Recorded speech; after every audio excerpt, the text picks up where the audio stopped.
Praise the Lord. హల్లెలూయా. ఈరోజు దేవుని వాగ్దానము ప్రసంగి 3వ అధ్యాయము 1వ వచనము. ప్రతిదానికి సమయము కలదు, ఆకాశము క్రింద ప్రతి ప్రయత్నమునకు సమయము కలదు. దావీదు పుట్టగానే రాజు అవ్వలేదు, సొలొమోను పుట్టగానే జ్ఞానవంతుడవ్వలేదు, మోషే పుట్టగానే నాయకుడవ్వలేదు. కానీ ప్రతిదానికి సమయము కలదు. దేవుడు నీకు రావాల్సినవన్నీ ఒక పెట్టెలో దాచిపెట్టి దానికి తాళము వేసి ఎప్పుడో నీకు ఇచ్చేశాడు. దానిని తెరవాలంటే నీకు ఒక తాళపు చెవి కావాలి.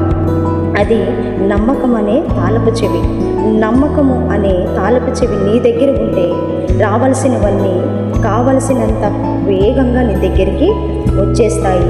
తగిన సమయం అందు దేవుడు నిన్ను హెచ్చిస్తాడు. ఆమేన్. ప్రార్థన చేసుకుందాం. పరిశుద్ధ మహోన్నతుడ మహాగణుడా నీకే వందనాలు. ఈ ఉదయకాల సమయంలో ప్రతి ఒక్క బిడ్డని మీరు దీవించండి అయ్యా. వారిని తగిన సమయం అందు హెచ్చించమని, ఈరోజు అంతా తోడుగా ఉండమని యేసయ్య అతి ఉన్నతమైన పరిశుద్ధ నామంలో వేడుకుంటున్నాం తండ్రి. Amen. Praise the Lord. Hallelujah.